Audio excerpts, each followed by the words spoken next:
Assalamualaikum warahmatullahi wabarakatuh, Bapak Ibu sekalian. Semoga dalam keadaan yang baik-baik saja. Baik, pada kesempatan kali ini kita mengadakan webinar kita yang kedua. Kali ini yang kita bahas adalah latihan pernafasan pada miastenia gravis. Untuk awal, saya ucapkan banyak terima kasih kepada Yayasan Miastenia Gravis Indonesia yang telah memfasilitasi kami.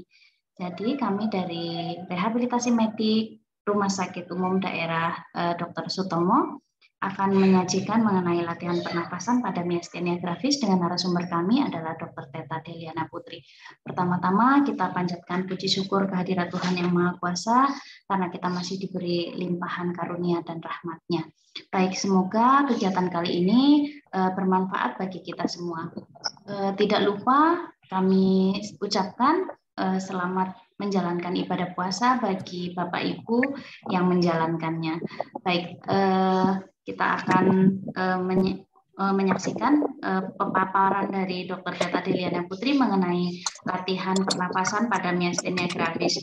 Untuk Bapak Ibu yang memiliki pertanyaan bisa langsung diketik di chat Zoom. Baik, untuk Dr. Teta Deliana Putri kami persilahkan.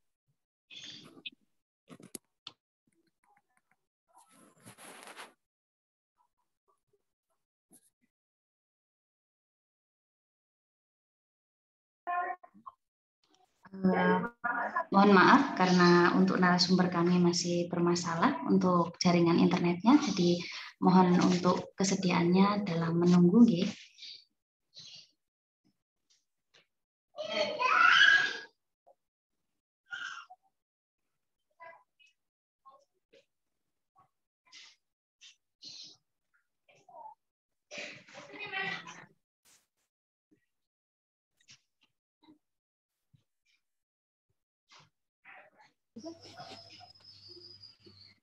Apa suara saya sudah terdengar? Sudah, Dokter. Oke, baik. Saya coba izin share screen dulu.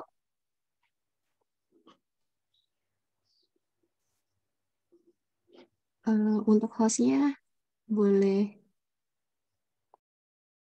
share screen able? Oke, sudah. Terima kasih, Dr. Ien. Ya, Bismillahirrahmanirrahim. Assalamualaikum warahmatullahi wabarakatuh. Selamat pagi pengurus Yayasan Miastenia Gravis Indonesia dan khususnya selamat pagi untuk teman-teman MGers di seluruh Indonesia.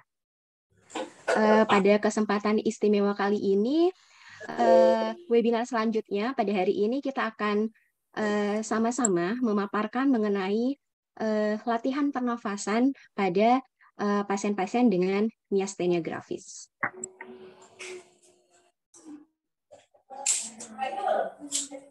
Dimana ini merupakan kurikulum vitae singkat saya.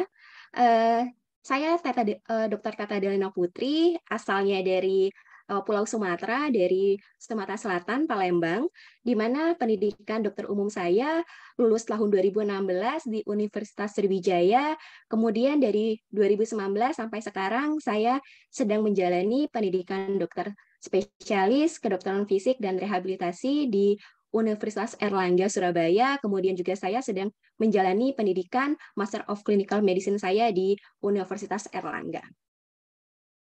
Karena keseharian saya menempuh pendidikan kedokteran fisik dan rehabilitasi, banyak sekali pasien-pasien dengan misalnya penyakit-penyakit dengan kelainan saraf atau penyakit-penyakit lain yang sebenarnya adanya masalah dalam pernafasan mereka, sehingga di sini saya mengambil tema pentingnya bagaimana latihan pernafasan untuk tidak hanya miastenia gravis, tapi semua penyakit-penyakit, betapa pentingnya latihan pernafasan sebelum nantinya teman-teman MGers akan melakukan latihan-latihan fisik lainnya yang akan dipaparkan pada saat webinar selanjutnya.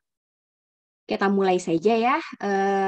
Di sini saya ingin interaksi sama teman-teman MGers di seluruh Indonesia nih. teman-teman pasti bilang, iya dok, saya ini menderita miastenia gravis. Sebenarnya miastenia gravis yang teman-teman MGers ketahui itu apa sih? Pasti banyak yang bilang, iya dok, miastenia gravis itu penyakit autoimun dok. Tapi penyakit autoimun yang bagaimana sih?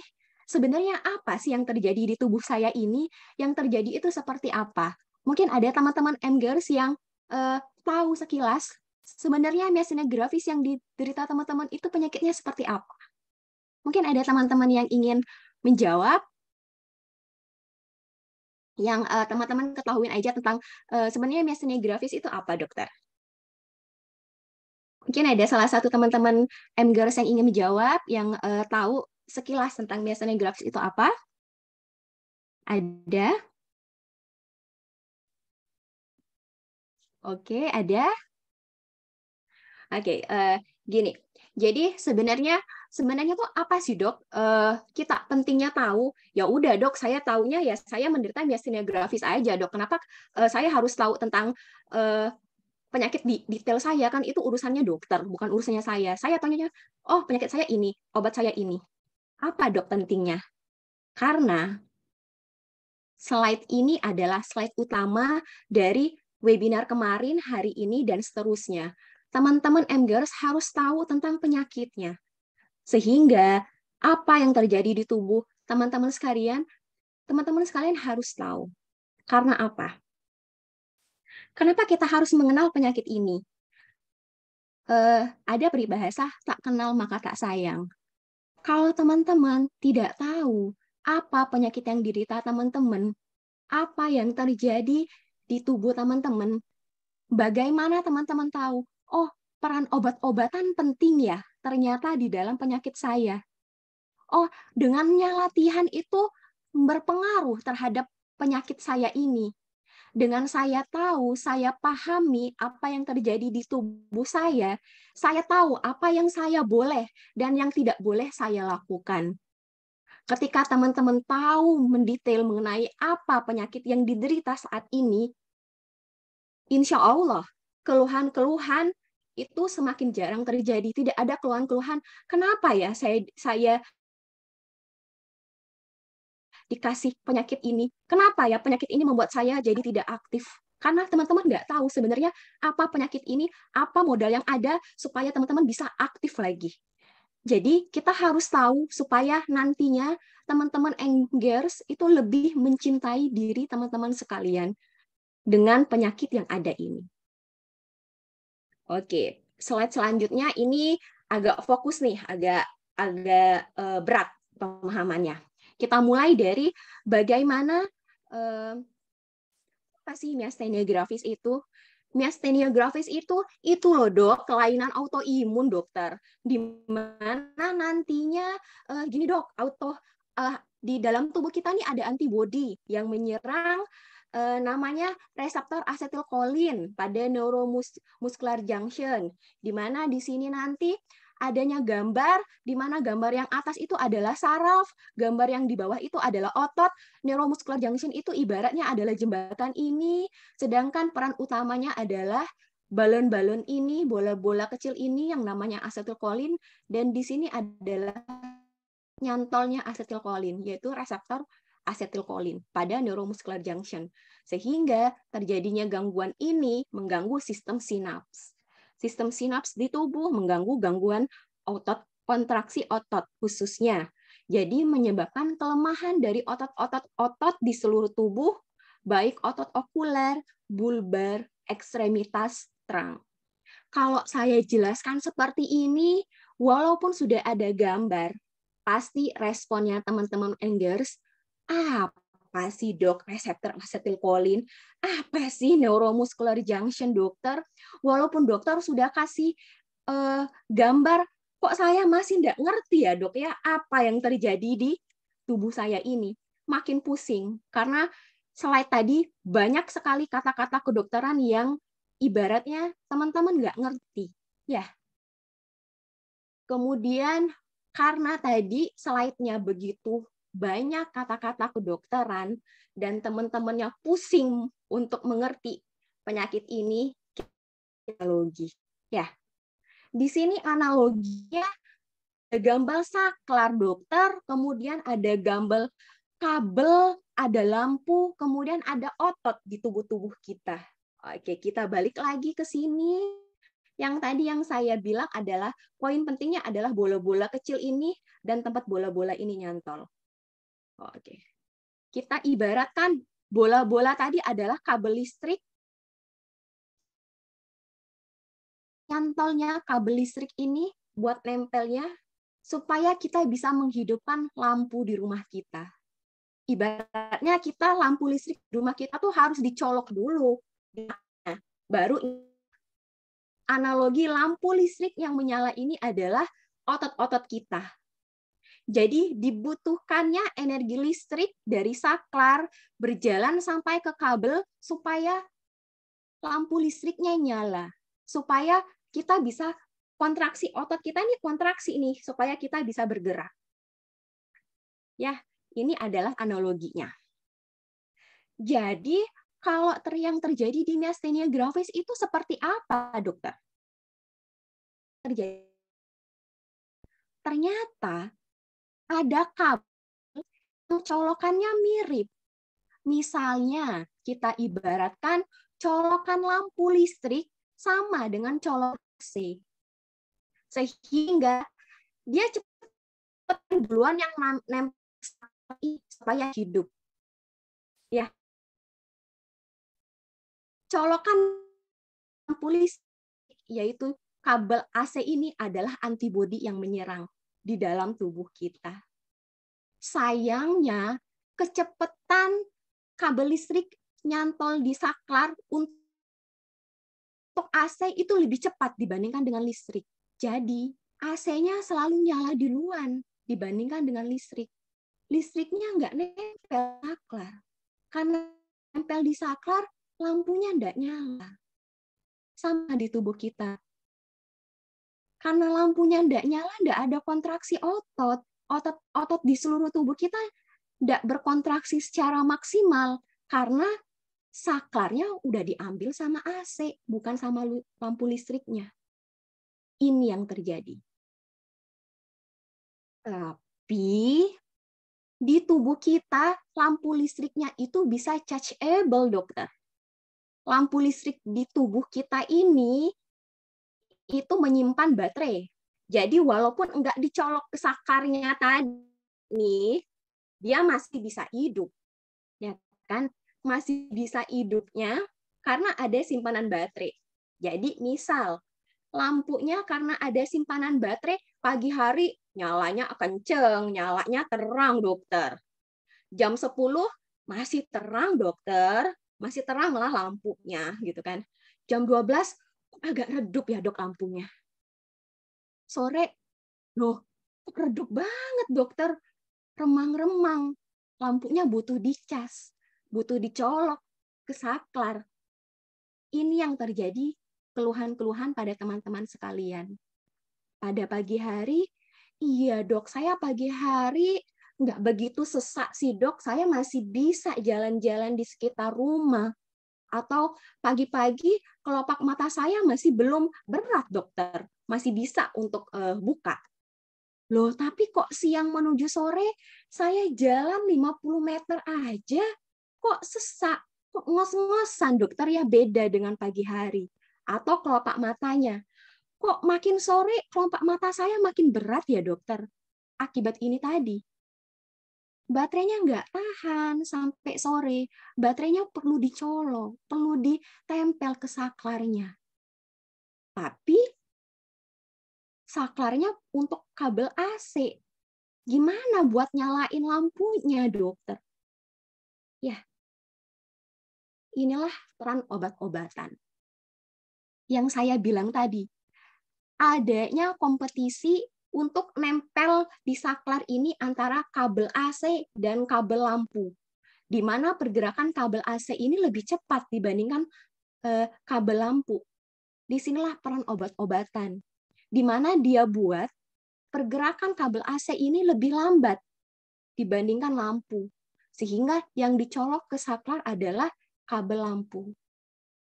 Itulah pentingnya mengapa teman-teman harus selalu minum obat untuk miastenia grafisnya. Dan kenapa bahaya sekali kalau teman-teman tidak meminum obat. Terus timbul pertanyaan, ya kalau peran obat-obatan begitu penting, bagaimana dokter peran latihannya? Di mana peran latihan pada penyakit ini? Yang kita ketahui tadi, lampu ini, lampu listrik di tubuh kita, otot di tubuh kita, itu tempat penyematan baterainya harus kita lakukan hemat energi dan tahan lama. Efek dari hemat energi dan tahan lama itu diberikan oleh latihan. Jadi, dengan teman-teman melakukan latihan-latihan, akan dampaknya menghemat energi listrik yang dihasilkan oleh lampu, lampunya akan tahan lama. Seperti itu. Sampai di sini analogi mengenai penyakit ini. Apakah ada yang kurang paham tentang analogi ini? Saya buat analoginya lebih sederhana, lebih mudah dimengerti, dan aplikasinya di rumah kita sehari-hari supaya teman-teman tahu bagaimana miastenia grafis ini terjadi di tubuh kita. Paham, Dok. Paham ya? Alhamdulillah ya. Semoga teman-teman juga tahu, makin terbuka sekarang ya pikirannya tentang penyakit ini. Kemudian kita masuk ke kelemahan otot-otot apa saja, dokter, di tubuh kita. Otot-ototnya ini. Kalau saya boleh tahu dari keluhan teman-teman sekalian, kira-kira kebanyakan keluhannya apa ya? Ada yang bilang, oh dokter saya keluhannya ini, dokter saya keluhan ini. Ada yang ingin menjawab keluhannya apa saja yang dikeluhkan saat ini? Iya. Saya sering ngos-ngosan. Iya, sering ngos-ngosan. Kemudian ada lagi dari Mbak Yuri Eka Pratiwi, nafas dokter, saya kelemahannya di nafas. Kemudian ada lagi sini, saya lihat chatnya. Tangan dan kaki. Tangan dan kaki, dokter, lemahnya di tangan dan kaki. Terus Ibu Marini Rawan, mata dan nafas, dokter. Ternyata kelemahan otot itu terjadi di seluruh tubuh kita. Baik di otot mata, teman-teman sering bilang, dok, kelopak mata saya ini berat. Kemudian, dok, ini dok, kok nafas saya ini serak ya dok ya. Jadi volume suara saya mengecil. Ada yang bilang, dokter, saya kalau makan minum kok mudah tersedak dokter. Batuk-batuk terus kalau makan minum. Atau tangan kaki saya lemes dokter. Dan yang paling utama yang akan kita bahas hari ini adalah lemahnya di otot-otot pernafasan. Lemahnya di otot-otot pernafasan itu sama seperti Mbak Yuri, Mbak Marini bilang, saya mudah capek dokter. Saya ngos-ngosan. Kalau ada yang lebih berat lagi, saya sesak nafas dokter. Sampai dirawat di rumah sakit, dipasang masker oksigen, sampai dipasang alat ventilator. Gara-gara kelemahan otot-otot nafas. Gara-gara tadi nih, lampu listriknya nggak dicolok di saklar. Gara-gara baterai di lampu listriknya habis. Lemah otot-ototnya. Ya.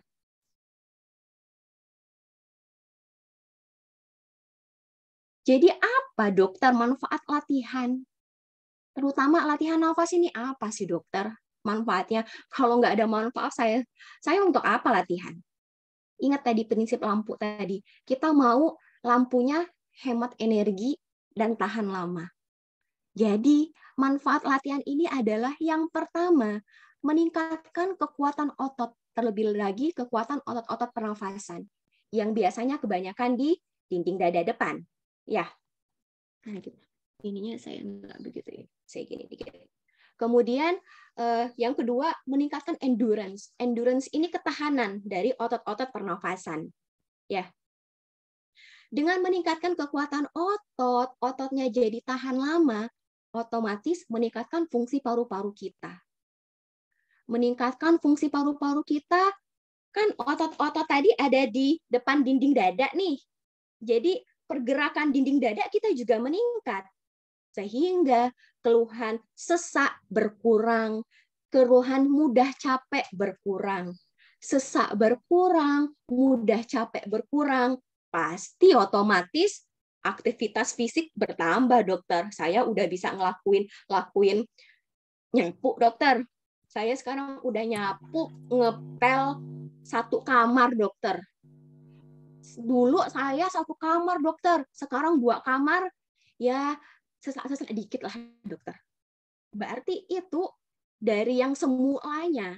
Teman-teman bilang, kenapa sih penyakit ini membuat saya tidak aktif? Sehingga teman-teman jadi nggak aktif merasa nggak berguna. Dengan latihan, teman-teman merasakan saya bisa melakukan aktivitas ini, saya berguna nih.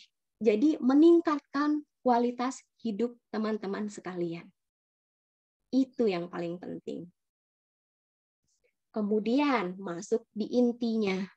Oke dokter, berarti karena latihan ini efeknya banyak. Bagaimana sih dokter cara latihannya? Terus kapan dokter kami melakukannya? Dokter maaf, kalau misalnya kondisi saya ini masih sesak dokter. Masih bisa nggak ya dok ya saya latihan nafas? Pasti banyak nih pertanyaan-pertanyaan ini. Nanti di sesi pertanyaan pasti banyak dari teman-teman yang bertanya. Kemudian kita mulai dari pertanyaan ini. Dalam kondisi sesak, apakah bisa latihan nafas, dokter? Bisa. Malah latihan nafas penting dipelajari pada saat teman-teman merasa sesak, merasa ngos-ngosan. Penting sekali. Slide berikutnya. Saat sesak, jadi apa dokter yang mesti saya lakukan? Pertama, cari posisi senyaman mungkin.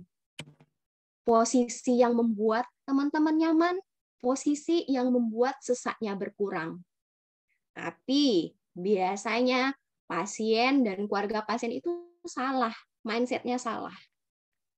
Posisi nyaman itu posisi tidur, dok.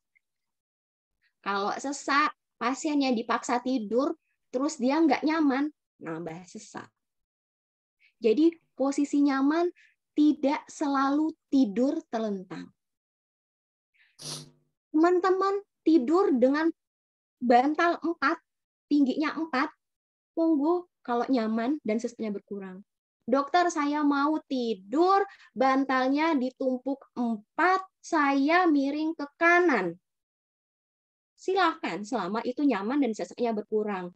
Dokter, saya kalau tiduran itu masih sesak, dokter. Jadi saya harus duduk dengan membungkuk atau dengan memeluk bantal. Silahkan.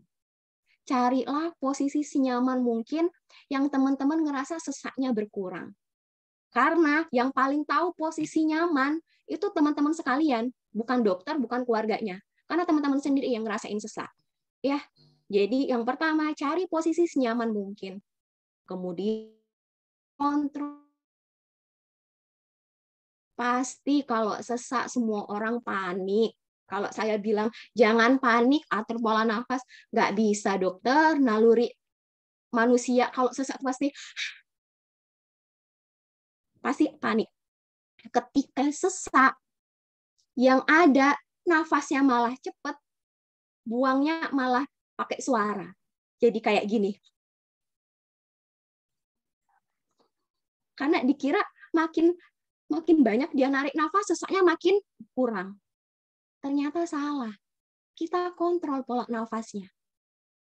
Tarik nafas, buang perlahan.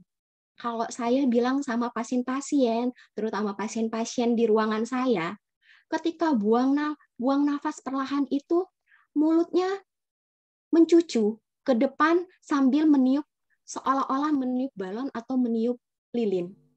Dan ketika tarik nafas, tahan 2 detik, buang nafas dalam hitungan ketiga. 1, 2, 3. Saya contohkan ya. Jadi kontrol nafas yang baik adalah tarik nafas dalam,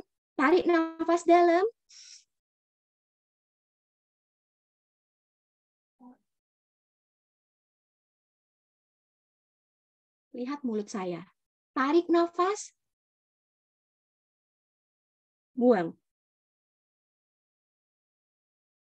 Lakukan sesering mungkin sampai merasa sesaknya hilang. Jadi, mulai sekarang, kalau sesak, jangan lagi atur pola nafas. Tarik nafas dalam 2 hitungan, buang selama 3 hitungan. Ya, ini prinsip dasar sekali yang harus teman-teman tahu.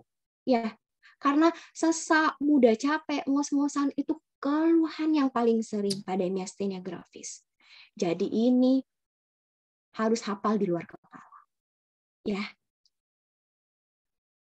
Kemudian ini tadi, posisi nyaman. Posisi nyaman nggak mesti tidur. Lihat gambar ini. Dia tidur dengan tumpukan 4 bantal. Dia tidur dengan tumpukan 4 bantal, meluk bantal. Dengan posisi kayak ini, dia nyaman, sesaknya berkurang. Ada lagi, saya tidur enggak bisa, dokter. Saya bisanya duduk. Duduk, bantalnya ditumpuk. Atau duduk, tidur setengah duduk seperti ini, bantalnya ditumpuk. Atau, dok, saya duduk aja, dok. Duduk di kursi sambil bungkuk ke depan. Silahkan. Dok, saya nggak bisa tidur, saya nggak bisa posisi duduk. Saya posisinya berdiri, dokter, tapi bungkuk ke depan. Silahkan. Dok, saya nyender di dinding, dokter. Saya nyender di dinding, buat saya, nafas saya nyaman, dokter. Terserah. Teman-teman yang tahu posisi nyaman. Ya, mungkin posisi 3 posisi ini duduk, berdiri, nyender, ini biasanya pada teman-teman yang aktivitasnya di luar. Misalnya, soalnya saya ingat ada pertanyaan, dokter, kalau saya naik lantai 2, itu saya menggos-menggos, dokter. Oke, keluhannya sesak setelah naik tangga. Pertama tadi apa? Cari dulu nih posisi yang relaksasinya gimana. Biasanya gini, posisi dulu relaksasi. Oh, saya duduk dulu lah sambil bungkuk. Oh, saya berdiri dulu lah sambil bungkuk ke depan. Oh, saya nyender dulu lah. Kata dokter Teta, cari posisi nyaman. Sambil atur pola nafasnya. Seperti itu. Ya. Jadi, mindset posisi nyaman, tidur telentang, 1-2 bantal, buang jauh. Posisi nyaman, teman-teman yang tahu. Ya. Kemudian, gimana dokter latihan pola nafasnya, dok? Latihan kontrol pernafasan. Ini yang paling salah. Paling banyak yang salah. Bahkan dokter-dokter juga kalau latihan nafasnya sering salah. Ya, latihan nafas yang paling benar itu adalah pada waktu tarik nafas, perutnya cembung ke depan. Waktu hembuskan nafas, perutnya ketarik ke dalam. Ini benar atau salah, teman-teman sendiri yang ngelakuinnya. Kameranya saya tutup. Ini teman-teman sendiri yang melakukannya dengan tangannya ditaruh di perut. Rasakan sendiri. Kalau tarik nafas, cembung. Buang nafas, kempes perutnya. Tarik nafas. Hembuskan nafas, perutnya kempes. Yang sering kebalik, tarik nafas, perutnya kempes. Hembus nafas, baru cembung. Itu salah. Karena waktu tarik nafas, perutnya harus cembung. Perutnya harus cembung kenapa? Biar pengembangan dadanya maksimal. Perutnya kembung maksimal. Rongga dadanya itu terbuka maksimal. Diafragma kita yang ada di bawah dada ini nih, turun maksimal. Paru-paru kita ngembangnya maksimal. Itu yang kita butuhkan. Bukan dikempes. Dikempes itu waktu saat kita hembus nafas. Lakukan 3-4 kali, istirahat. Ulang lagi, istirahat. Kalau misalnya nih, teman-teman udah nggak sesak lagi, mau ada challenge dikit, dokter. Boleh. Waktu tarik nafas, perut cembung, ditahan 3 hitungan. Setelah ditahan 3 hitungan, hembuskan perlahan. Misal, tarik nafas,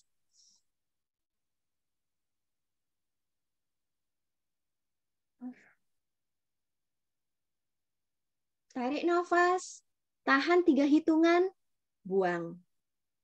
Minggu pertama 3 hitungan dulu deh. Minggu kedua tahan sampai 5 hitungan. Minggu ketiga tahan sampai 7 hitungan. Maksimal tahan sampai 10 hitungan aja. Jangan lebih. Nanti sesak, nanti biru-biru, masalah lagi. Ya. Awalnya tahan 3 hitungan, kemudian kalau bisa tahan, tambahkan lagi 5 hitungan, tambahkan lagi 7 hitungan, sampai mentok di 10 hitungan.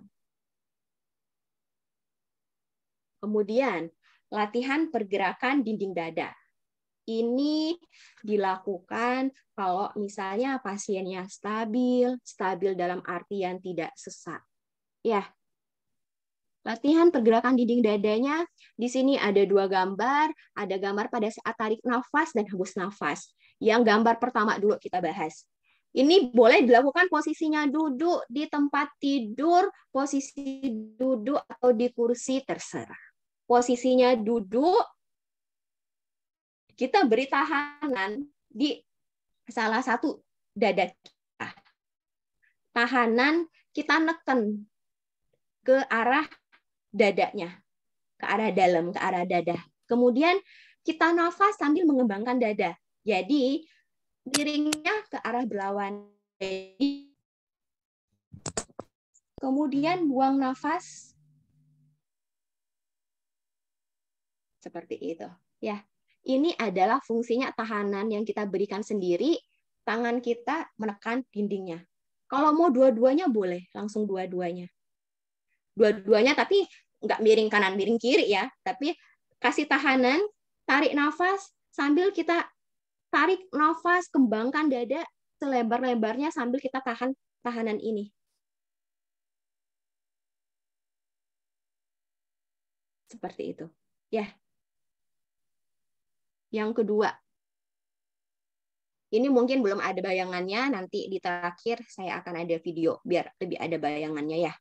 Kemudian yang kedua ini adalah pasiennya duduk, kedua tangannya di belakang. Mulailah dari sisi tubuh, tengah tubuh. Jadi ditutup dulu lengannya. Tarik nafas sambil buka lengannya.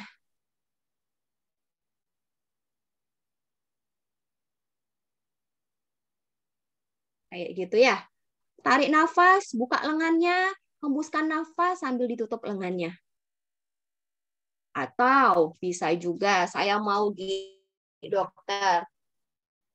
Tangannya ke atas, saya tarik nafas, dokter. Jadi tangannya angkat ke atas sambil tarik nafas, ke bawah sambil hembuskan nafas. Ini berapa kali dokter dilakukan, dok? Awalnya saya sering, untuk teman-teman yang belum pernah latihan, lakukan dulu 5 kali. 5 kali ini boleh, 5 kali ini boleh. Dokter, saya sanggup 3 gambar ini 5 kali semua. Terserah. Silahkan sesuai dengan kemampuan teman-teman sekalian.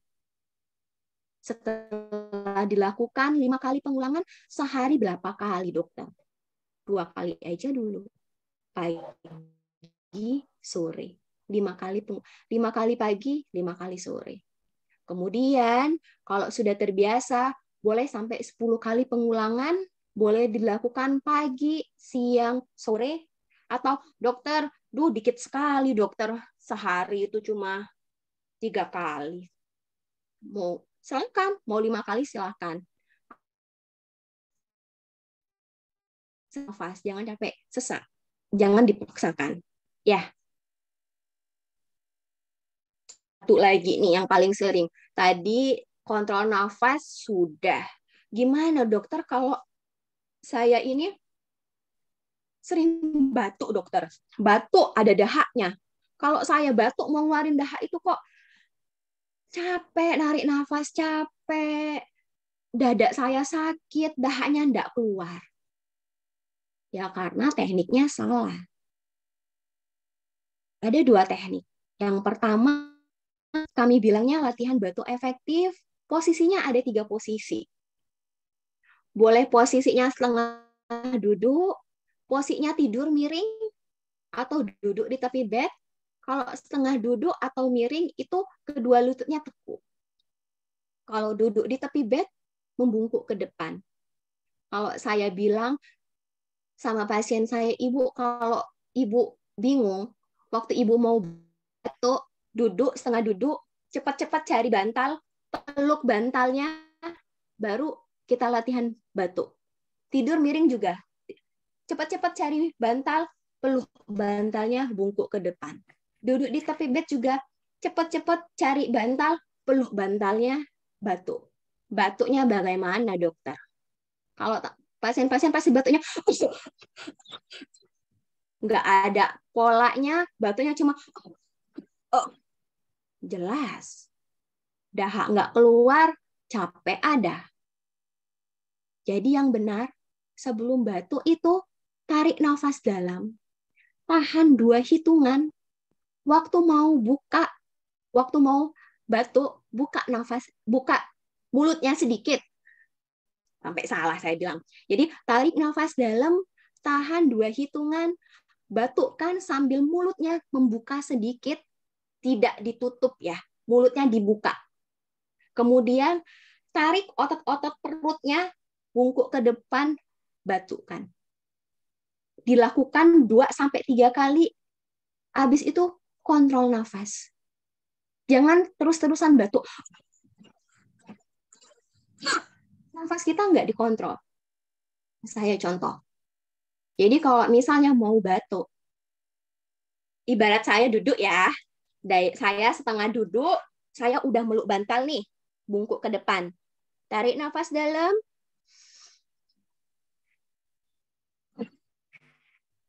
Sekali. Lagi. 2. Tarik nafas dalam. Tahan, batukkan. 3. Atur nafas. Baru batuk lagi. Jangan nggak akan dahaknya. Teman-teman cuma capek aja dahaknya nggak keluar. Ya, itu batuk yang benar. Dok, tapi kan namanya juga refleks ya, Dok. Kadang kita belum siap aba-abanya, udah batuk duluan. Ya nggak apa-apa. Namanya juga refleks. Kalau refleks tiba-tiba batuk, silakan batukkan. Tapi setelah itu kita langsung sadar, oke, saya nggak boleh nih batuk kayak gini. Atur pola nafas. Baru teknik batuk seperti tadi. Seperti itu ya. Karena namanya juga batuk, itu refleks spontan.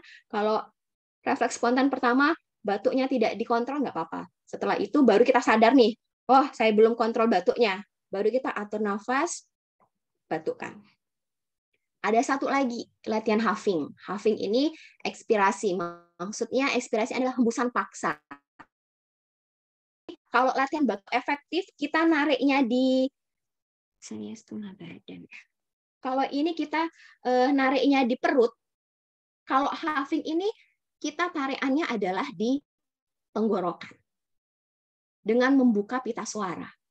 Jadi tekniknya sama. Tarik nafas dalam, kembangkan dada, traksikan otot-otot perutnya, tapi di sini yang kita tarik. Misal, saya contohkan ya.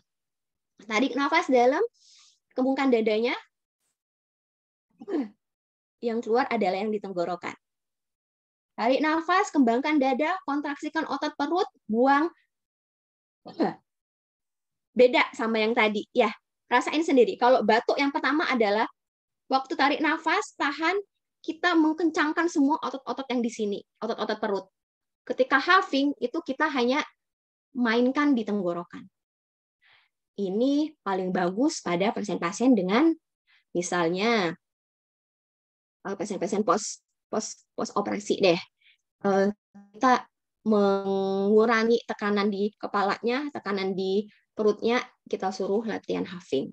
Atau pasien-pasien, teman-teman, mungkin ada yang dipasang tracheostomi, ya ada selang di sininya. Nah, batuk yang paling penting itu adalah latihan huffing ini. Karena dia langsung memberikan tekanan langsung di tenggorokannya. Seperti itu. Kemudian kalau batuk, kita ada namanya di bagian punggung, bagian dada, supaya nanti dahak-dahak itu bergerak ke atas. Jadi tekniknya adalah nafas dulu, ngembangin dadanya, dia sambil dihembuskan nafasnya. Di tepoknya juga ada teknik khusus. Jangan main tepok aja, plok, plok, plok, plok. Posisi tangannya harus melengkung seperti ini ya. Melengkung seperti ini, misal ini punggung saya. Posisinya gini nih, cembung nih, diginiin. Jadi kembangkan dada, hembuskan nafas sambil minta tolong nih sama suami, sama istri, sama anak atau sama orang tua buat di puk-puk. Tapi puk-puknya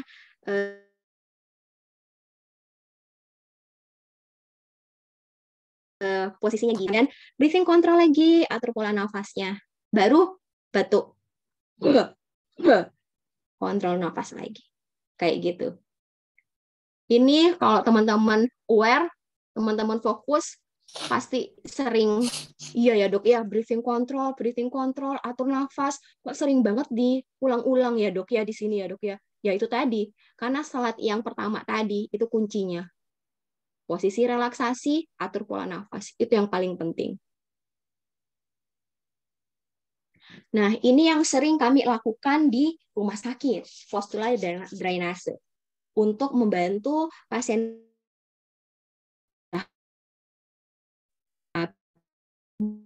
teman-teman. Ini tempat tidurnya butuh tempat tidur yang khusus, yang bisa dinaikkan, yang bisa diturunkan. Sulit dilakukan di rumah, biasanya dilakukan di rumah sakit. Dan kalaupun teman-teman ada ekonominya mampu, mau beli tempat tidur yang khusus ini dokter, supaya nanti dahak saya keluar. Tapi ingat, harus ada pengawasan yang ketat. Karena itu rentan, hemodinamiknya kurang stabil. Biasanya mengakibatkan tekanan darahnya anjlok, darinya anjlok. Jadi harus ada pengawasan ketat dari tenaga kesehatan. Ini tadi. Ya, kok ini tampilan di layarnya cuma sedikit ya, nggak full? Iya kah? Kalau di saya full. Kalau di teman-teman memang tidak full ya? Kalau tampilan di teman-teman bagaimana? Di tampilan saya juga full. Saya full kok. Oke, siap. Oke, kita lanjutkan saja. Ini merupakan slide tambahan. Saya terima kasih masukannya kepada Yayasan Miastenia Grafis. Saya sampai lupa keadaan ini karena saya lupa sekali bahwa pasien-pasien miastenia gravis itu sering sekali gagal nafas di rumah sakit ventilator dan pulang dengan tracheostomy. Jadi bagaimana latihan pernafasan bagi yang menggunakan tracheostomy? Nggak ada yang menggunakan tracheostomy, dokter. Sedangkan saat ini tracheostomy. Biasanya pasien-pasien dengan tracheostomy ini, kalau teman-teman nggak tahu tracheostomy itu apa sih dokter, ini loh, dia yang dipasang seperti ini. Ini kan kalau ini udah di rumah sakit ya, kalau di rumah itu sampai sini aja tracheostomy-nya. Biasanya pasien-pasien dengan tracheostomy itu kompleks. Sebelum dia pulang harus diajarin dulu bagaimana cara perawatannya. Biasanya awal-awal pasien dikasih nebu. Nebu itu dikasih uap untuk pengencer dahaknya. Kemudian pasien-pasien ini juga kita nilai refleks batuknya ada atau enggak. Kalau enggak ada refleks batuknya, gimana dia mau ngeluarin dahak? Biasanya harus ada penggunaan suction di rumah.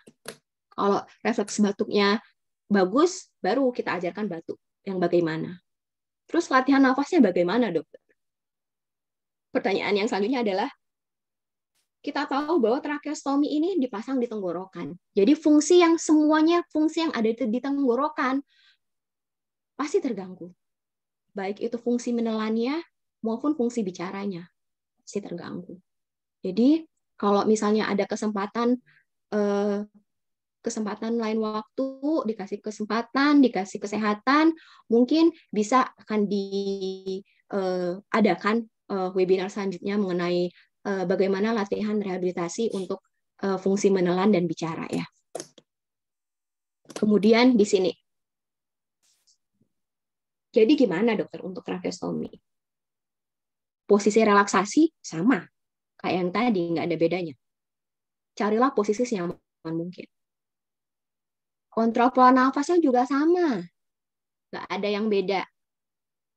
Latihan mobilisasi dinding dadanya sama. Yang membedakannya adalah teknik batuknya.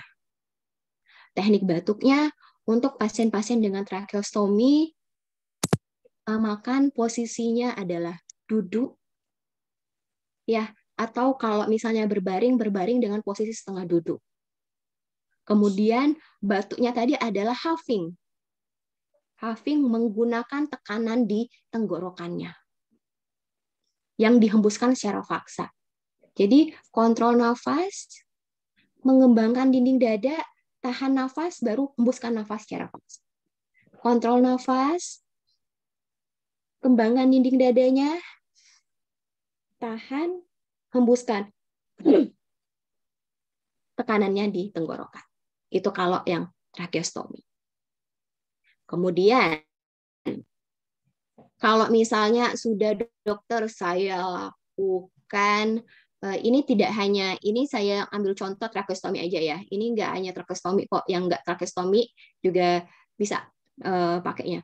Kalau saya sudah pola nafas sudah, posisi nafas sudah, latihan pengembangan dada saya udah lakuin itu 1 minggu, dokter, kok nggak ada perubahan ya dokter ya. Kita ingat, latihan di tubuh kita itu efeknya nggak sama dengan obat-obat. Latihan-latihan yang diberikan itu tubuh kita harus adaptasi. Jadi memberikan efeknya baru terlihat 3 minggu, 4 minggu pertama. Jadi kalau misalnya teman-teman baru ngelakuin ini, berharap besok nggak sesak, nggak bisa. Yang kita latih adalah otot-otot di tubuh kita. Otot-otot tubuh kita butuh waktu untuk adaptasi. Ya. Kemudian setelah teman-teman jago nih, saya sudah posisi relaksasi, atur pola nafas, kemudian teknik dinding dada dokter udah semua saya lakuin. Baru nantinya kita latih kekuatan otot pernafasannya lebih agresif. Tapi kondisinya harus stabil. Biasanya setelah pasien-pasiennya paham caranya, kita berikan ini, bola-bola namanya insentif spirometri. Jadi bola-bola ini nanti di sini di mulutnya bukan dihembuskan, tapi dihisap. Hisap sampai bola-bolanya terangkat berapa. Atau ini dipakai namanya respiratory muscle training. Di sini nanti ada misalnya ada tiupan nih di sini, dimasukin ke mulut, nanti tiup sekencang-kencangnya karena di sini ada aturannya, ada berapa berat tahanan yang akan diberikan. Jadi kita tiup sekencang-kencangnya sampai ada klep di ujungnya kebuka. Nah, gitu. Nanti tiap berapa minggu sekali dilakukan evaluasi tahanannya mau dinaikkan atau diturunkan seperti itu. Dan biasanya ini dokternya yang meresepkan dan dokternya harus menilai. Untuk menilai ini apakah sudah layak dimulai ini atau enggak pada pasien-pasien dengan miastenia grafis. Seperti itu. Kalau untuk tracheostomy gimana ya dokter? Susah ya dok? Bisa. Yang ininya nanti akan disambungkan langsung ke lubangnya ini. Sama juga, ini juga nanti ada alatnya yang langsung disambungkan ke lubang. Dan biasanya kalau ini sudah rutin dilakukan, dicoba untuk menutup beberapa waktu tracheostominya untuk terbiasa bernafas tanpa tracheostomi. Setelah misalnya, biasanya dicoba dulu berapa menit, 5 menit, 10 menit, 15 menit, 30 menit, sampai berapa lama dia tahan tracheostominya ditutup. Setelah itu kalau sudah aman, sudah lama trakeostominya ditutup, biasanya baru dilepaskan trakeostominya. Seperti itu. Jadi perhatian khusus nih buat teman-teman.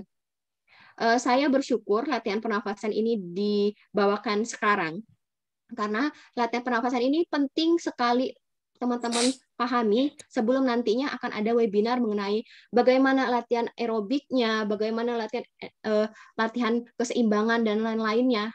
Latihan nafas ini dulu harus dipahami. Karena ketika teman-teman paham mengenai bagaimana cara kontrol nafas, teman-teman juga akan secara maksimal akan melakukan latihan-latihan lainnya. Seperti itu. Jadi di sini untuk latihan tidak kecuali latihan nafas, latihan aerobik, jalan dan lain-lain itu sebaiknya teman-teman tidak boleh langsung kelelahan di pagi hari. Karena tadi efek lampu yang paginya terang, sorenya redup, karena ini tidak boleh langsung kelelahan di pagi hari. Pilihlah waktu terbaik untuk latihan. Biasanya orang-orang banyak bilang latihan aja di pagi hari kan masih lampunya masih terang tuh. Ya kalau dia morning person, kalau dia orangnya selalu bangun pagi, kalau dia selalu bangunnya jam 10, jam 11 gimana? Ya udah, pilihlah waktu yang terbaik untuk latihan sesuai dengan kemampuannya masih maksimal nggak nih untuk dilakukan latihan. Kemudian misalnya teman-teman lagi konsumsi obat-obatan, yang paling bagus latihan itu ketika obat-obatan yang dikonsumsi itu berada di dosis puncaknya, di efek tertingginya. Kapan itu, Dok?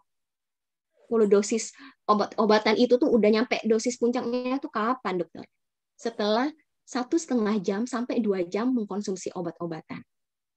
Jadi kalau misalnya teman-teman sarapan minum obat jam 7. Oke, berarti saya start jam 9 latihannya. Terserah. Rentangnya 1,5 jam sampai 2 jam. Kemudian biasanya latihannya itu mengkhususkan kelompok otot-otot yang besar. Biasanya otot bahu, otot paha, waktunya harus singkat. Nggak boleh lama, dan intensitasnya harus ringan sedang. Jadi intensitasnya harus boleh intensitas sedang. Gimana sih dokter intensitas ringan sedang itu, dokter? Biasanya kalau teman-teman mau latihan jalan, sambil nyanyi boleh. Sambil ngomong boleh. Tapi kalau misalnya sambil nyanyi, sambil ngomong, tiba-tiba sampai batas waktu nggak bisa lagi nafas, nggak bisa lagi ngomong gara-gara sesak nafas, itu berarti sudah melebihi intensitas yang diharapkan. Jadi intensitas ringan dan sedang itu apabila teman-teman melakukan latihan jalan atau misalnya sepeda statik nih, tapi masih bisa ngomong, walaupun sesak napas bisa ngomong, itu adalah intensitas yang diinginkan. Kalau misalnya sudah sesak nafas sampai nggak bisa lagi ngomong, stop.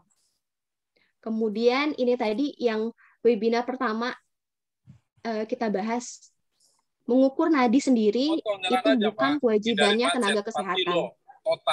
Ya, orang awam yang bukan tenaga kesehatan itu harus bisa mengukur nadi sendiri. Ya, pergelangan tangan, ada jempol ke bawah, titik tengah ini raba. Pasti keraba.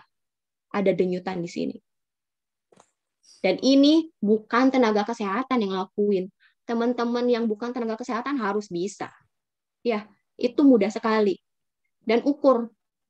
Kalau misalnya nadinya, misal waktu istirahat nggak ngapa-ngapain deh. Karetnya, denyut nadinya 90. Tiba-tiba lakuin latihan, naik jadi 130. Berhenti. Ya, karena tidak boleh meningkat lebih dari 30 kali.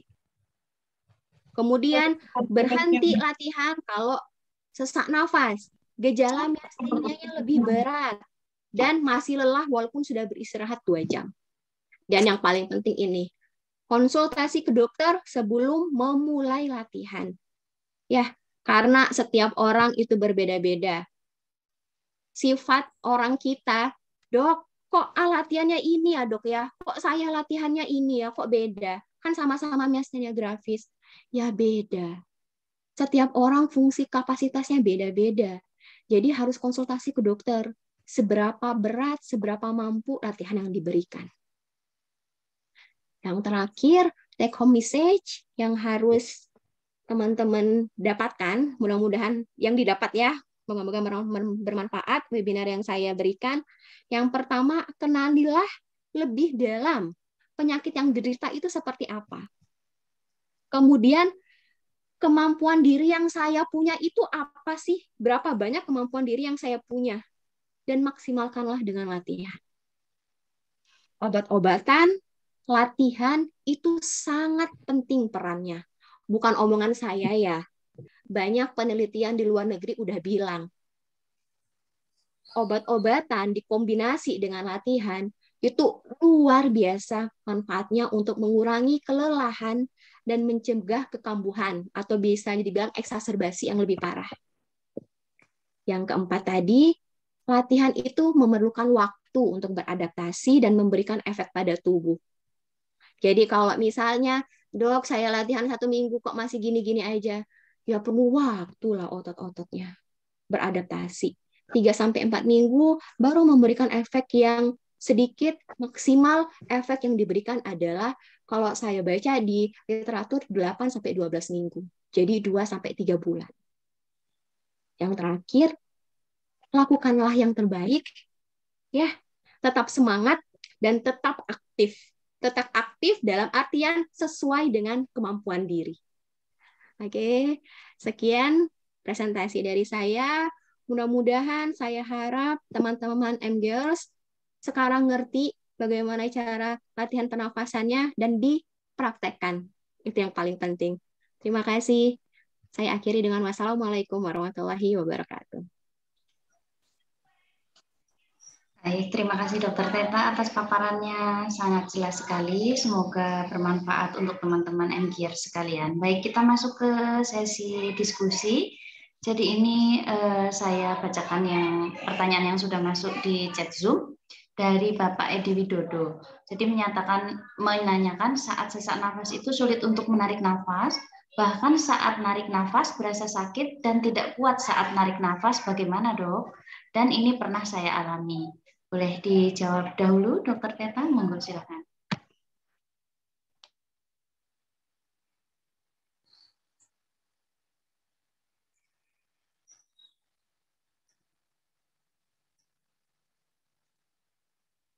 Oke, belum di. Oke, terima kasih kepada pertanyaannya pada Bapak Widodo ya. Oke, kalau sesak nafas yang tadi saya bilang, waktu sesak nafas memang awalnya akan panik. Semua orang panik, susah untuk narik nafas susah dokter. Karena ya saya juga pernah merasakan waktu saya pernah COVID, kemudian saya pernah sesak nafas kayak gini. Ya awalnya panik.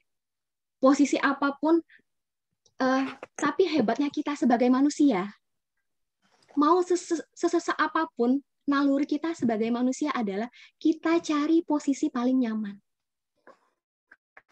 Miring kanan, miring kiri, segala macam dicoba sampai kita ketemu posisi yang nyaman. Ketika kita sudah menemukan posisi yang nyaman itu yang bagaimana? Yang tadi ya, buang mindset jauh-jauh, posisi nyaman itu tidur. Enggak.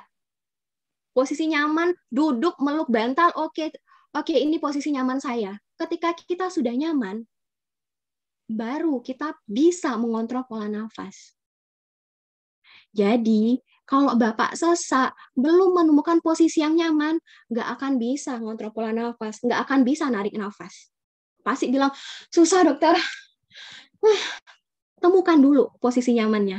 Dan naluri kita sebagai manusia, itu kita akan mencari sendiri posisi nyaman. Ketika sudah di posisi nyaman, baru kita belajar mengontrol pola nafasnya. Makanya ini yang pertama kali yang saya taruh di paling atas. Posisi nyaman dulu. Ketika udah nyaman, sesaknya udah berkurang, baru pola nafas, kontrol nafas itu kita lakuin. Seperti itu. Terima kasih Pak Widodo, semoga membantu. Terima kasih Dr. Iin. Baik, terima kasih Dokter Teta. Untuk Bapak Edi Widodo, apakah sudah jelas? Semoga jelas, nggih. Ya, sudah cukup. Nggih, terima kasih Bapak Edi Widodo. Baik, untuk pertanyaan selanjutnya ini dari Ibu Retna Ningsih. Latihan nafas dan batuk efektif pada penderita yang lemah atau berbaring, apakah bisa dilakukan? Mohon arahannya Dokter Teta. Monggo Dokter Teta. Oke, terima kasih kepada Ibu ini ya. Siapa tadi? Lupa saya. Ibu Retna Ningsih. Retna Ningsih Winarti ya. Oke. Latihan ini bisa dilakukan pada posisi apa saja. Mungkin yang ini tadi yang memerlukan posisi yang khusus ini ya. Bentar, saya ini kan ya. Ini posisi latihan nafas, breathing control ini terserah posisi apa saja. Posisi berdiri, kalau mampu berdiri, boleh. Duduk di bangku, boleh. Berbaring di tempat tidur dengan posisi menyandar, setengah duduk, boleh. Yang penting tadi, pada saat tarik nafas, perutnya cembung, buang nafas, perutnya cekung. Tarik ke dalam. Kayak gitu. Posisi, monggo di apa saja untuk breathing control-nya. Ya. Kemudian kalau berbaring mungkin agak ditinggiin dikit ya Bu ya. Kalau misalnya lemah sekali dokter, saya duduk aja enggak bisa dokter. Agak ditinggiin bantalnya, duduk setengah. Tinggiin 3-4 bantal, baru latihan nafas. Seperti itu. Biar efektif. Karena kalau misalnya tidak ditinggikan untuk latihan kontrol nafasnya itu tidak efektif. Bisa dilakukan kalau berbaring, tapi manfaatnya tidak efektif. Seperti itu. Ini juga yang latihan pengembangan dada boleh dilakukan waktu duduk, boleh setengah duduk, boleh. Ada yang ini, yang gambar 1, ini kalau saya temukan di buku-buku itu ada, dia lakukannya sambil berbaring.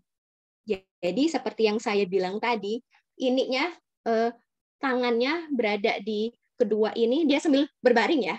Terus dia kembangkan, sambil mengembangkan itu dia sambil tangannya menekan sambil dia kembangkan dadanya. Itu bisa dilakukan di berbaring. Tapi kalau misalnya ini 2, 3, duduk boleh, berdiri boleh, di tempat tidur boleh, setengah bersandar boleh. Di yang saya bilang tadi, semua latihan disesuaikan dengan kemampuan teman-teman sekalian. Kemampuan A, B, dan C berbeda. Dok, yang A ini berdiri aja bisa, dok. Jadi dia ngelakuin ini sama ini berdiri ya terserah. Nggak apa-apa. Yang C cuma di tempat tidur, mau berdiri, ya kan nggak bisa. Jadi lakukanlah sesuai kemampuan teman-teman sekalian, tidak boleh dipaksakan. Ya, terima kasih pertanyaannya Ibu Retna Ningsih. Terima kasih dokter. Terima kasih, Dok. Baik, sampun nggih Ibu Retna Ningsih. Nggih. Sama-sama Ibu Retna Ningsih. Baik, untuk selanjutnya ini ada pertanyaan dari Pak Tommy.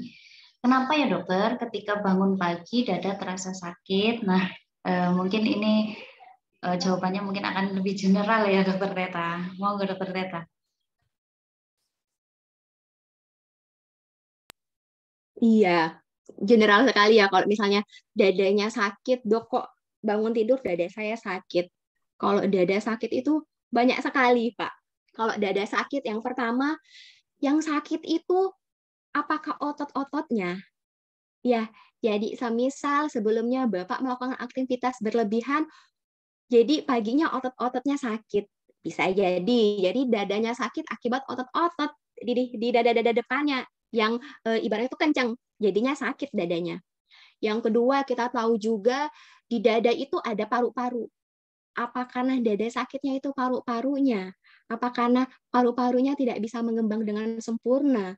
Apakah ada infeksi di paru-parunya berupa bapaknya infeksi saluran nafas atas, ada batuk, ada pilek gitu ya. Terus kita selain organ paru-paru ada juga jantung.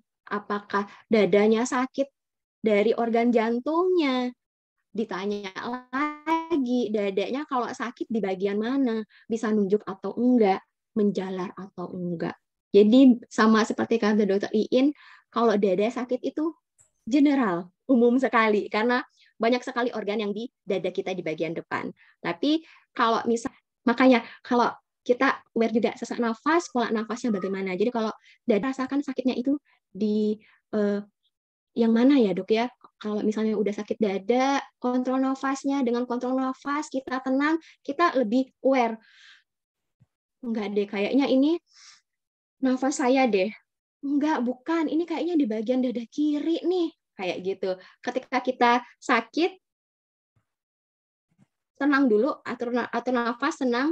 Ketika kita tenang, kita bisa mengevaluasi, oh saya ini sakitnya di mana. Seperti itu. Baru nanti kalau emang sakitnya sudah tahap yang berat, monggo konsultasi ke dokter. Terima kasih, Pak. Baik, terima kasih Dokter Teta. Demikian ya Pak Tommy untuk keluhan nyeri dada ini memang general. Jadi kita harus tahu dulu ini keluhan dari mana, organ mana, dan kita harus kenali yang penting jika ada tanda-tanda yang emergensi sifatnya, misalnya disertai dengan keringat dingin, pasien tidak sadar, kemudian pingsan, pastilah harus menuju ke ruang emergensi. Kecuali kalau untuk gejalanya tidak terlalu berat dirasakan, mungkin bisa dievaluasi sendiri dulu. Yang pertama seperti yang Dokter Teta katakan, relaksasi dulu. Semoga menjawab Pak Tommy. Untuk selanjutnya ini ada mohon maaf Dokter Iin, saya lupa tadi saya janji mau nampilin video ya, saya lupa. Mohon maaf saya udah janji ya, saya tampilin video dulu ya. Oh baik. Oke, saya tampilin video dulu. Oke, ini videonya ini kami buat dari Poli Rehab Medik Rumah Sakit Sutomo. Ini kami buat untuk pasien-pasien yang COVID kemarin. Tapi ada beberapa teknik pernafasan, teknik batuk yang bermanfaat, yang mungkin bisa jadi teman-teman paham lagi setelah materi saya ya. Sebentar. Ini saya share ya. Sudah terlihat videonya? Ya, sudah terlihat. Oke, saya gini aja sampai sini. Ini kan ada yang COVID juga ya. Nah, saya gini. Ini latihan nafasnya ya. Jadi, latihan nafas ini tadi sama. Tarik nafas dari hidung dan keluarkan pelan-pelan lewat mulut ya. Contohnya kayak gini. Ya, lihat. Tarik nafas, perutnya cembung. Buang nafas, perutnya cekung. Oke, tarik nafas, dokternya perutnya cembung. Hembuskan nafas, perutnya cekung. Ya, ini yang benar.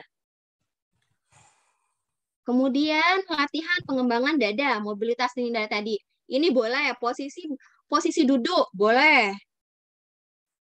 Angkat tangan ke atas sambil narik nafas. Turun ke bawah sambil buangkan nafas.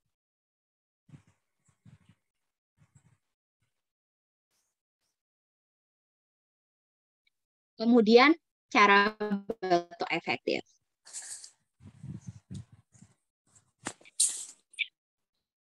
Atur pola nafas dulu.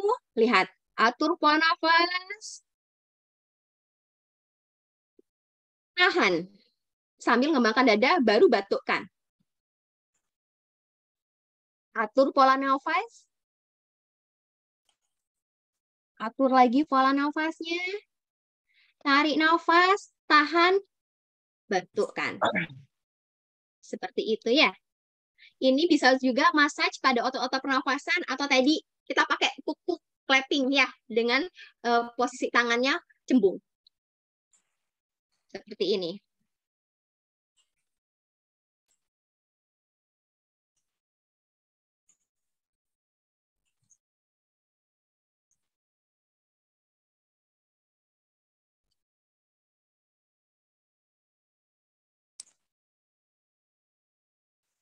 Ya, sekian dari videonya. Semoga lebih ngerti lagi ya setelah dilihat videonya lebih ngerti lagi.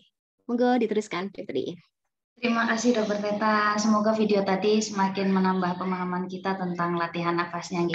Untuk yang selanjutnya ini ada pertanyaan dari Bu Dian. Dokter izin bertanya, apakah nanti materi ini bisa dikirim di grup MG, Dokter? Kebetulan dokter anakku di Padang minta, Dokter. Beliau gak sempat ikut seminar ini untuk sekarang. Gimana Dokter Teta? Boleh, nanti saya akan kirimkan ya ke pengurus yayasannya ya. Tunggu boleh, semakin banyak yang pakai, semoga bisa jadi amal jariah saya juga ya untuk kedepannya ya, insya Allah. Baik, demikian ya Bu Dian. Untuk selanjutnya ada pertanyaan dari Bu Ani. Saya dari Tangerang, izin bertanya Dok, bagaimana teknik melonggarkan tenggorokan yang sering terasa ada yang mengganjal? Ini pertanyaan dari Bu Ani Tangerang. Monggo Dokter Teta. Oke, terima kasih kepada Dokter Ani ya. Mungkin seperti yang saya bilang tadi, kalau misalnya ada kesempatan, ada waktu, kami semua diberikan kesehatan, mungkin nanti ada tersendiri untuk latihan bagaimana cara menelan yang benar. Soalnya kasus-kasus kesulitan menelan itu pada pasien-pasien myasthenia gravis itu sangat banyak. Jadi pertanyaan Bu Ani ini sepertinya mengarahkan kepada kesulitan dalam menelan, karena di sini melonggarkan tenggorokan yang terasa mengganjal. Mengganjal di sini apakah masih ada sisa makanan di tenggorokannya sehingga masih ada sisa, tidak semuanya masuk ke dalam rongga pencernaan. Nah, di sana biasanya untuk melonggarkannya kita lakukan pemeriksaan dulu. Tapi harus ada konsultasi ke dokter. Tapi kalau untuk yang pertama, lakukanlah adalah kita modifikasi untuk posisi makan kita dulu. Ya, posisi makannya sudah benar atau tidak. Usahakan makan dalam posisi tegak. Kalau bisa duduk, tidak menyender. Kalau lemah sekali duduk menyender. Kalau lemah sekali dokter, boleh ditambahkan 3-4 bantal baru pasiennya makan. Setelah pasiennya makan, ubah dulu posisinya. Konsistensi dari makanannya. Kalau misalnya yang mengganjal itu, Dok, kalau saya mengganjal ini, kalau saya makanan agak lengket, bubur dokter. Gitu ya. Kalau bubur agak lengket dokter, agak mengganjal, atau nasi biasa dokter, mengganjal dokter. Kita ganti konsistensinya yang agak lunak dulu. Konsistensi yang agak lunak, bubur atau nasi dikasih kuah, itu menelannya bagaimana? Masih ada sisa, masih ada yang mengganjal atau tidak? Kemudian posisinya. Bisa dilakukan di rumah, kalau misalnya masih ada yang mengganjal, ketika makanan masuk, itu kita menunduk, jadi nelannya itu sambil menundukkan kepala. Baru kita nelen. Seperti itu. Modifikasi dari posisi saat menelan. Ya, kayak gini juga bisa. Biasanya kalau dengan menunduk, terus baru nelen, biasanya sih agak mudah untuk jalan ya makanannya sampai ke saluran pencernaan. Tapi itu juga masalah menelan ini banyak, ibaratnya itu banyak tingkatannya. Dia ada masalahnya di tenggorokan yang awal, yang tengah, atau sudah sampai di dalamnya gitu. Jadi pembahasan ini banyak sekali untuk fungsi menelan, fungsi bicara. Mungkin nanti kalau ada kesempatan bisa di lain waktu untuk kita bicarakan. Tapi tadi Ibu Ani bisa pertama posisi makannya bagaimana, perbaiki posisi saat makan. Yang kedua konsistensi makannya gimana. Ketiga pada saat menelan ubah posisi. Kita tekukkan leher sambil menelan seperti itu. Ya, terima kasih. Demikian Ibu Ani, apakah maksud pertanyaannya sudah terjawab, Bu? Jadi memang untuk masalah melonggarkan tenggorokan ini ada kaitannya juga dengan menelan. Dok, ini boleh saya ini? Boleh, monggo silakan Bu. Inggi. Saya untuk gini ya Dok, untuk masalah makan, untuk masalah menelan saya sebenarnya tidak ada masalah. Tapi saat-saat seperti sekarang, misalkan walaupun kita lagi nyantai, kita lagi nggak ada ini, tapi tiba-tiba terasa tenggorokan itu terasa ada yang mengganjal gitu, Dok. Kalau masalah makanan selama ini saya alhamdulillah masih lancar untuk menelan, tapi sering tenggorokan itu terasa ada yang mengganjal, tapi nggak ada sisa makanan gitu, Dok. Terima kasih, Dok. Baik, terima kasih Ibu. Apakah sensasi mengganjal itu cukup mengganggu, Bu? Dalam artian mengganggu, misalnya kan Ibu tidak sedang makan, sensasinya mengganjal. Itu mengganggu pada waktu Ibu berbicara atau enggak? Atau cuma sensasi kayak enggak enak aja, Dok, mengganjal kayak ini loh, Dok, kayak keluhan orang-orang mau sakit tenggorokan ada yang mengganjal seperti itu, Dokter? Atau gimana, Dok? Gimana, Bu, keluhannya?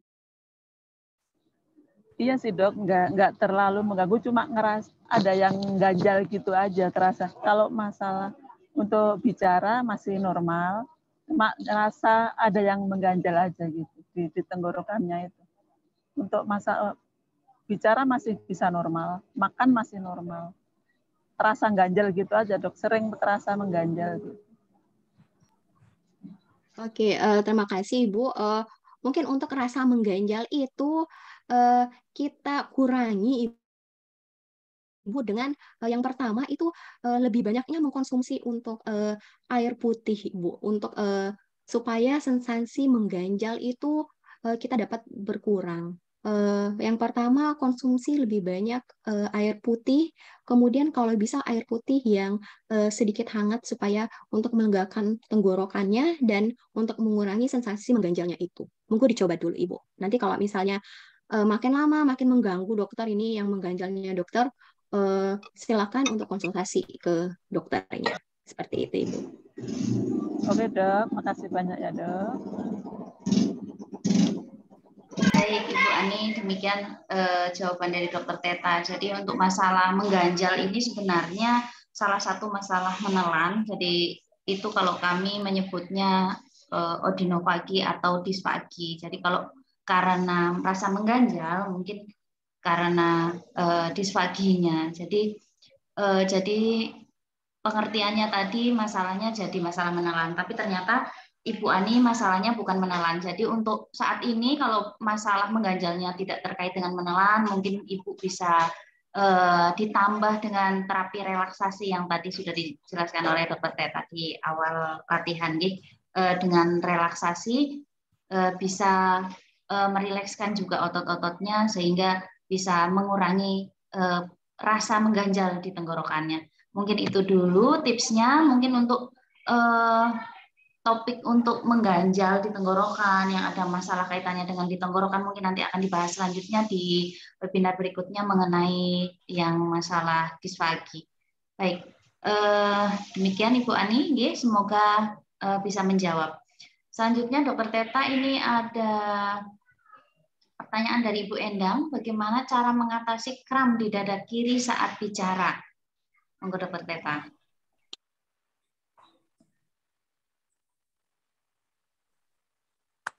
Oke, terima kasih kepada Ibu Endang Setiawati. Pertanyaannya bagaimana cara mengatasi kram di dada saat bicara? Kemungkinan untuk kram di dadanya itu adalah otot-otot pernafasan. Kan pada waktu kita berbicara itu otot-otot pernafasan juga bekerja. Jadi cara mengatasi kramnya mungkin terlalu kontraksi berlebihan dari otot-otot pernafasannya sehingga di dadanya kram. Yang paling bagus adalah balik lagi, kontrol pola nafas, dan yang paling penting adalah latihan pergerakan dari mobilisasi dinding-dinding dada. Seperti yang tadi sudah dijelaskan gambar-gambarnya ya, nanti akan dikirimkan ke teman-teman sekalian. Ya, terima kasih, Dr. Iin. Ini ada pertanyaan lagi, Dokter Teta. Ini dari Ibu Fitri Khotimah. Izin bertanya, Dokter, untuk latihan otot kaki bagi yang mengalami kelemahan otot karena lama berbaring atau belum bisa jalan, ini pernah krisis, mungkin itu bagaimana gitu, Dokter? Monggo, Dokter Teta. Oke, terima kasih, Ibu Fitri Khotimah. Oke, kayaknya Ibu Fitri Khotimah udah nggak sabar nih untuk latihan otot-otot yang lain ya. Tenang Ibu Fitri Khotimah, untuk latihan bagaimana latihan otot-otot yang lainnya, otot kaki dan sebagainya itu akan ada di webinar selanjutnya. Webinar selanjutnya akan ada latihan tentang aerobik, latihan untuk keseimbangan pada pasien-pasien yang miastenia grafis ya. Oke, ikutin aja ya webinar selanjutnya. Terima kasih. Baik, Ibu Fitri Khotimah, mungkin ini akan menjadi topik yang selanjutnya ya. Baik, untuk selanjutnya ini ada dari Ibu Marini. Kalau sesak nafas terus pakai O2, efektif nggak dok? Gimana ini dokter Teta? Kalau misalnya sesak nafas langsung pakai O2, maksudnya pakai O2 ini punya oksigen sendiri ya di rumah ya. Ada tabung oksigen ya, kayak gitu ya. Jadi penggunaan oksigen juga kalau di rumah sakit itu tergantung dari pemeriksaan alat, namanya itu saturasi oksigen. Jadi kalau ada ibu-ibu ibu bapak yang pernah dirawat di rumah sakit, ada alat yang dimasukin ke jari, nanti ada tuh dilihat saturasi oksigennya. Kita memakai oksigen itu berdasarkan itu ya. Kalau misalnya oksigennya dengan free air, dengan udara bebas itu di bawah 90 berarti dia otomatis memerlukan oksigen tambahan. Kalau semisal masih sekitar di atas 90 lah, ibaratnya di atas 90, kita coba dulu tadi bagaimana posisi nyamannya, atur pola nafasnya. Ketika sudah posisi nyaman, sudah atur pola nafas, kok masih rendah ya saturasi oksigennya? Di sanalah kita butuh untuk tambahan oksigen untuk pasien-pasien. Gitu ya. Jadi jangan mindsetnya kalau sesak jangan langsung oksigen dulu. Kalau mindsetnya sesak langsung oksigen, webinar saya nggak ada manfaatnya dong ya. Jadi kalau ada sesak, mindsetnya sekarang sesuai dengan webinar saya dulu ya. Cari posisi nyaman, terus kontrol pola nafasnya. Ya, Ibu Marini ya. Terima kasih, Bu. Baik, terima kasih sekali Dokter Teta sangat menjawab. Jadi untuk pemakaian oksigen ini tidak serta-merta dan memang efektif, tapi pada keadaan yang seperti apa dulu dan ada indikasinya. Baik, selanjutnya ini ada komentar ini Dokter Teta dan komentarnya cukup baik dari Pak Joko. Sangat mengena dan dibutuhkan dokter. Semoga rekodnya bisa diunduh dan akan diputar ulang oleh teman yang cenderung kondisinya naik turun. Terima kasih dokter. Baik, terima kasih kembali Bapak Joko Stiono. Kemudian ini ada pertanyaan lagi dari Prila Legina. Siang dok, izin bertanya, saya pasien dengan trakeostomi sudah lebih dari 5 bulan dan sekarang sedang latihan tutup buka pada trakeostominya. Tetapi masih sering sesak dan berat ketika nafas menggunakan hidung. Apakah itu berarti paru-paru saya masih belum kuat ketika nafas menggunakan hidung? Terima kasih dokter. Monggo dokter.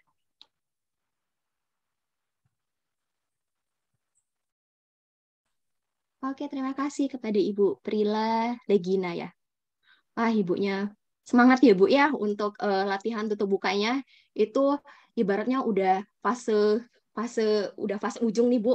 Semangat untuk tetap terus latihan tutup bukanya. Ya, saya nggak tahu ini tutup bukanya sudah tahan berapa lama untuk ditutup untuk bernafas lewat hidung. Gini, prinsip pernafasan itu tidak cuma hidung dan paru-paru. Otot-otot itu sangat penting untuk bekerjanya. Mungkin saja yang Ibu kurang adalah latihan dari otot-otot pernafasannya. Otot-otot pernafasannya masih lemah. Sehingga yang dibutuhkan adalah bagaimana latihan ini tadi. Ketika Ibu bagaimana cara kontrol nafasnya? Apakah pola pernafasannya sudah benar atau belum? Seperti yang saya ajarkan tadi. Pola nafasnya, tarik nafas dalam dulu, kemudian hembuskan. Tarik nafas perut cembung, hembuskan perutnya cekung ke dalam. Itu sudah benar dulu atau enggak? Yang kedua, otot-ototnya udah kuat atau enggak? Otot-ototnya udah kuat atau enggak dari mana? Latihan mobilisasi dinding dada dikerjakan dulu. Seperti yang saya sudah jelaskan tadi. Ketika ibunya sudah lulus nih dok, sudah lulus latihan mobilisasi udah. yang diperlukan adalah latihan kekuatan otot pernafasan yang ini. Yang kita butuhkan latihan kekuatan otot pernafasan dengan tahanan. Sehingga ketika kita lakukan, kita niup dengan tahanan, itu membantu menguatkan otot-otot pernafasan kita. Nanti setelah semuanya komponennya tercukupi dan paru-parunya murni, nggak ada masalah, baru itu udah adalah komponen yang adekuat untuk pernafasan yang efektif dan maksimal. Seperti itu. Jadi yang tahu apa yang salah, Ibu Prila sendiri. Apakah pola nafasnya sudah benar atau belum? Otot-ototnya gimana? Latihan mobilisasi dinding dadanya, latihan kekuatan ototnya gimana? Seperti itu ya. Tapi jangan menyerah, itu udah dikit lagi, Bu. Ya, jangan menyerah, tetap semangat, itu adalah udah fase sedikit lagi. Udah fase tutup buka tracheostomy itu tinggal dikit lagi. Semangat ya untuk nantinya akhirnya lepas dari tracheostomy. Semangat ya, Bu ya. Terima kasih, Dr. Iin.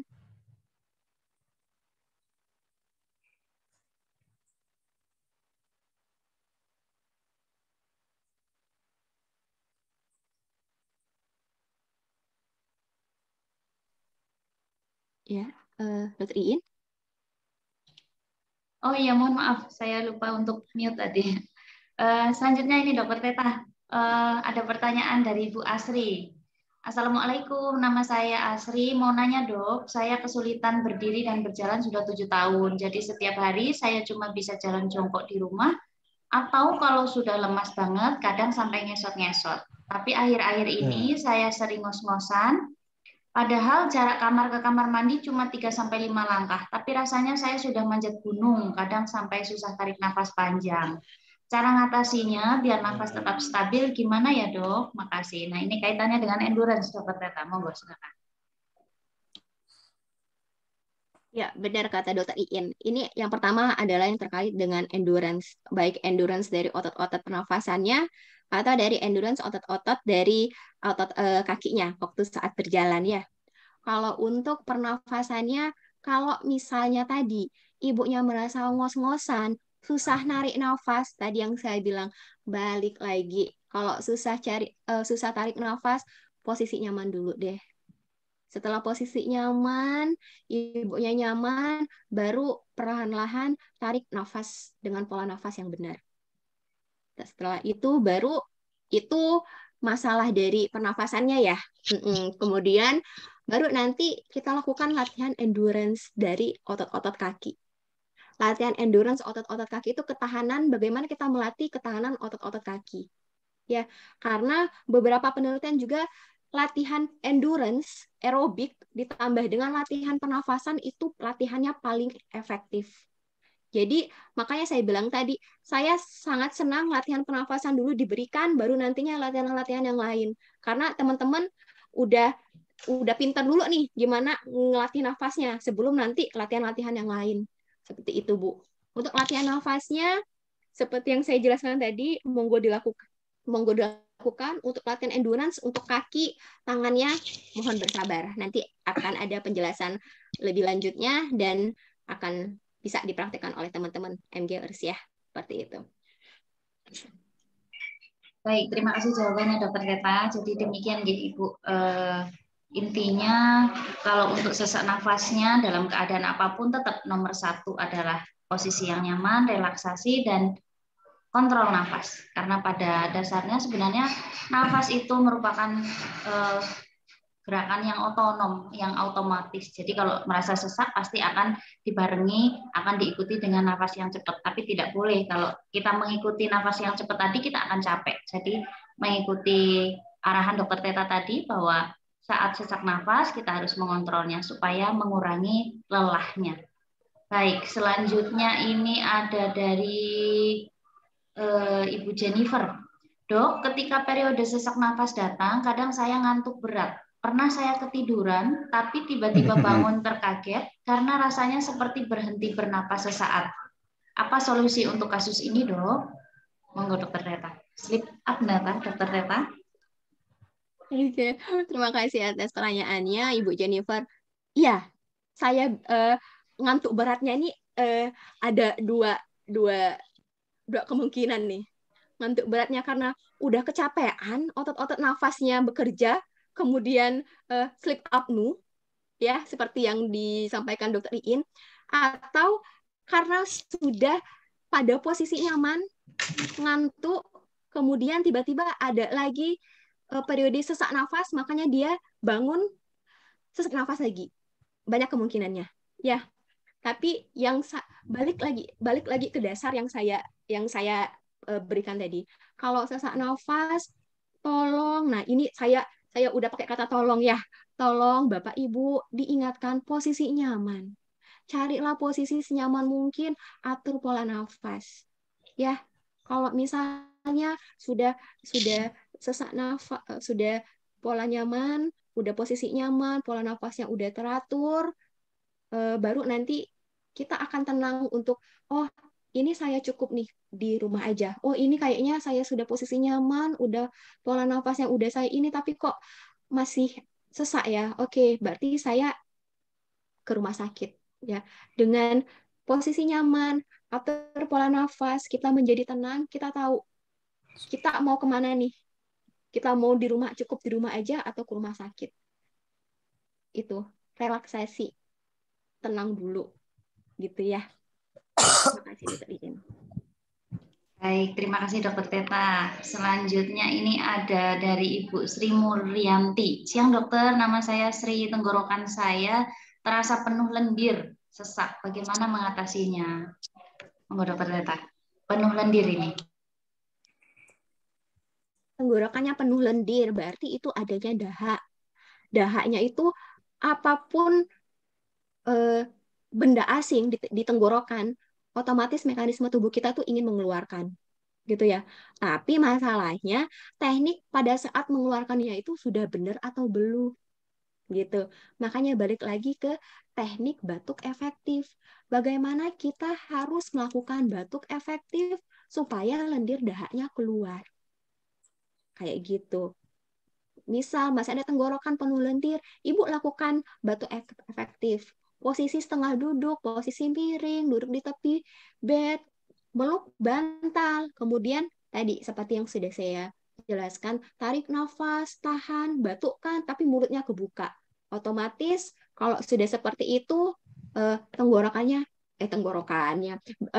dahaknya itu akan keluar. Dengan tadi batuknya tuh seringkali pasien itu batuknya ke mulutnya mingkem. Kalau mulutnya mingkem ditutup gimana?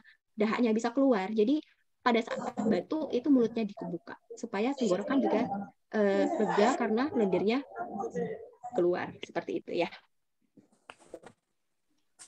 Baik, terima kasih Dokter Teta. Ini juga menurut saya sejalan dengan pertanyaan dari Ibu Salwati. Bu Dokter Teta, kalau tenggorokan banyak air liurnya bagaimana dok? Nah, ini juga menurut saya pertanyaannya tidak jauh berbeda dengan yang tadi. Monggo Dokter Teta. Iya, banyak air liurnya itu kita harus mikir juga. Banyak air liur itu dahak atau mbaknya ada kesulitan dalam menelan air liur sehingga air liurnya banyak. Ya, bisa jadi air liurnya banyak, ada masalah di menelannya. Kayak gitu ya. Atau air liurnya itu dahaknya, dok. Dahaknya yang nggak bisa keluar. Oke, batuknya kita coba untuk latihan batuk efektif. Kalau misal air liurnya itu adalah karena nggak bisa nelen air liur sendiri, ya tadi yang saya bilang, coba dulu benarkan posisinya, kemudian posisi menelannya bagaimana. Kita inikan dulu, tekuk lehernya, kemudian baru menelan air liurnya. Seperti itu. Ya, ada dua kondisi ya, Dokter Iin ya. Terima kasih, dokter. Baik, demikian nggih Ibu Salwati. Jadi kalau air liur di dalam tenggorokan kita masih harus berpikir untuk keadaan penyebab yang lain. Untuk selanjutnya ini ada dari Ibu Putri, bagaimana cara batuk yang baik supaya tenaga tidak terkuras banyak saat batuk intens, dok? Monggo Dokter Teta. Ini balik lagi nih slide-nya. Belum saya ganti. Gimana tadi ya? Cara batuk yang baik supaya tenaga tidak terkuras. Ini tadi, kita harus benar batuknya, kita sudah melakukan batuk efektif atau belum. Terus, lakukanlah batuk 2-3 kali. Kontrol nafas, baru batuk lagi. Jangan batuk sepanjang sampai sakit dadanya. Jadi, batuk 2-3 kali, kontrol nafasnya. Batuk efektif lagi 2-3 kali, atur nafasnya. Mudah-mudahan dengan seperti itu tenaganya tidak banyak terkuras dan batuk yang kita lakukan itu efektif. Dahak yang kita ingin untuk keluar bisa dikeluarkan. Seperti itu. Seperti itu, Dr. In. Baik, kita lanjutkan saja. Ini dari Bapak Tio Wahyu. Dokter, saya kok sering tiba-tiba kerja gitu, nafas saya hilang. Terus bagaimana solusinya, dokter? Saya ulang kembali. Dokter, saya kok sering tiba-tiba kerja gitu, nafas saya hilang. Terus bagaimana solusinya, dokter? Mungkin saat kerja, mungkin dokter Teta, tiba-tiba napasnya hilang. Kalau nafas hilang, tiba-tiba nafas hilang, ngos-ngosan, sesak nafas, kayak tadi.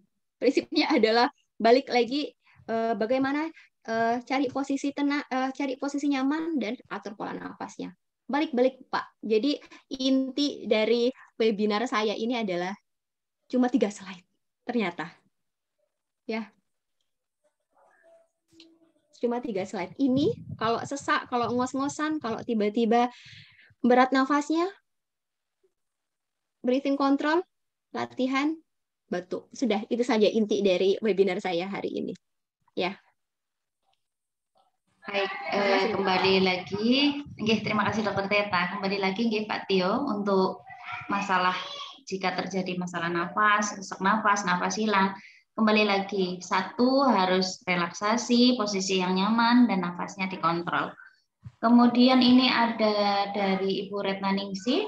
Untuk latihan nafas dan otot dada ini, apakah bisa mengurangi GERD juga ya, Dok? Mohon pencerahannya.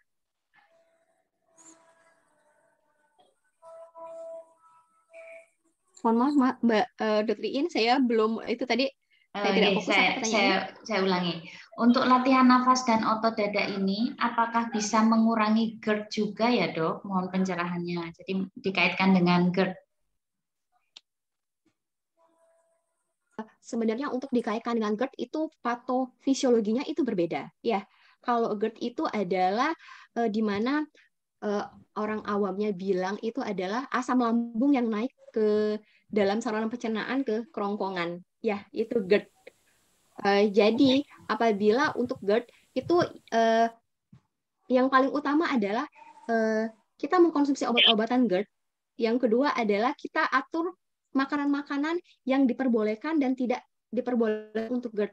Ya, kalau setahu saya kopi, coklat itu menimbulkan masalah untuk GERD-nya. Jadi untuk kurangilah kopi dan coklat, kemudian dengan diiringi dengan kita konsumsi obat-obatan.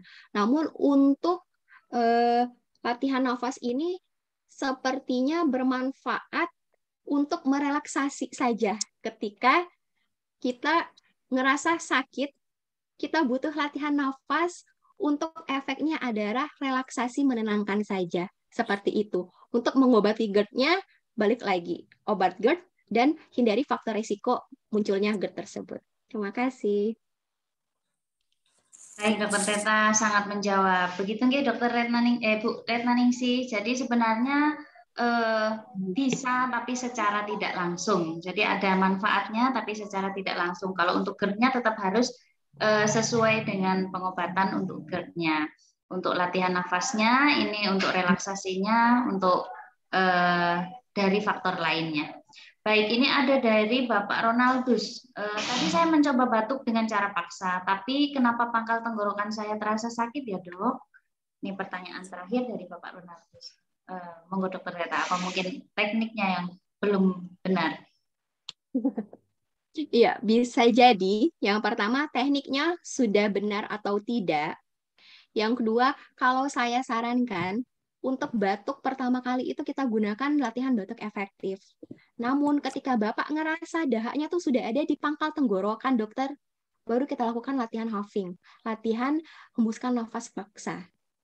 lain ceritanya kalau saya tadi bilang pada pasien-pasien tertentu post operasi di mana tidak boleh adanya peningkatan tekanan di kepala, di perutnya, atau pasien-pasien dengan kondisi status tracheostomy, dia tidak bisa menggunakan latihan batuk efektif terlebih dahulu. Jadi yang hanya bisa dia pakai adalah latihan huffing, latihan hembusan paksa. Tapi kalau pasien yang normal, yang tidak ada indikasi yang saya sebutkan tadi, coba dulu batuk efektif. Ketika Bapak ngerasa dahaknya sudah ada di pangkal tenggorokan, Dok, baru latihan huffing untuk memudahkan keluarnya. Seperti itu ya. Kemudian yang paling penting, tekniknya udah benar belum gitu ya. Kalau batuk efektif kita nariknya dari dalam perut, kalau misalnya latihan huffing dari tenggorokan. Terus kita lihat dulu kalau misalnya Bapak ngerasa ada dahak nggak di tenggorokannya, makanya dilakukan latihan huffing. Kalau nggak ada dahak, nggak ada yang dikeluarkan, tapi Bapak melakukan teknik latihan huffing, ya sakit, karena nggak ada tujuan Bapak melakukan itu. Kalau Bapak merasa ada dahaknya dan lakukan huffing, pasti keluar dahaknya. Kalau tekniknya benar. Ya, begitu saja, Dr. Iin. Baik, terima kasih Dr. Teta. Ini pertanyaannya sudah kita jawab semua. Mungkin ada pertanyaan yang belum bisa diketik oleh rekan-rekan MGR sekalian. Apakah ada tanggapan? Boleh? Sebelum saya tutup webinar ini. Ini Dr. Iin, saya ada beberapa dapat direct message ternyata. Oh ya, silakan Dr. Teta.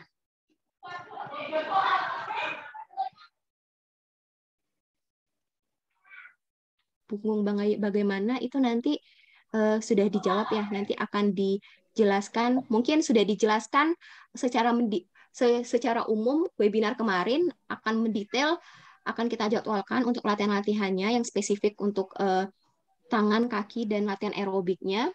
Kemudian mungkin untuk materi, ada permintaan materi webinar yang kemarin, itu bisa nanti akan kami berikan ke Yayasan Myasthenia Gravis Indonesia dan akan diberikan langsung oleh Yayasan Myasthenia Gravis. Terima kasih.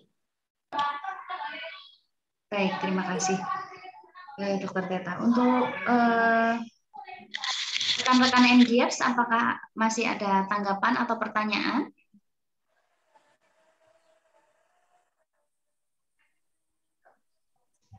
Sepertinya tidak ada, gitu, Dr. Teta. Baik, kita sampai di penghujung acara. Jadi terima kasih untuk Dr. Teta atas paparan paparan dari latihan nafas pada pasien myasthenia gravis. Jadi kalau boleh saya simpulkan bahwa pada keadaan myasthenia gravis di mana otot-otot mudah lelah, latihan nafas tetap harus dilakukan karena memang pada myasthenia gravis rentan sekali terjadi untuk terjadinya sesak nafas.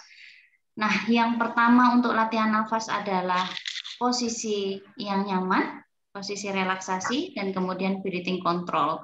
Kemudian untuk yang pasien-pasien dengan batuk berdahak, maka dahaknya bisa dibuang dengan latihan batuk efektif atau latihan huffing. Semoga webinar kali ini bermanfaat bagi kita semua. Tetap semangat untuk rekan-rekan Bapak Ibu sekalian. Semoga tetap dikaruniai rahmat dan kesehatan yang lebih baik untuk selanjutnya. Terima kasih atas kehadirannya. Terima kasih untuk Yayasan Myasthenia Gravis Indonesia sudah memfasilitasi kami. Semoga bisa bertemu di lain kesempatan. Terima kasih juga terutama Dr. Teta telah memaparkan materinya sangat jelas dan bermanfaat. Saya selaku moderator mohon maaf atas segala kekurangan. Assalamualaikum warahmatullahi wabarakatuh. Mungkin kita bisa foto pertama, gitu. Ya, kita buka fotonya. Baik. Dr. Teta bisa untuk stop share dulu. Oh iya, maaf lupa. Tinggi. Baik, kita ada 35 peserta, nggih. Saya izin untuk saya foto, nggih. Baik, untuk layar pertama 1, 2, 3. Baik, untuk layar kedua 1, 2, 3. Baik.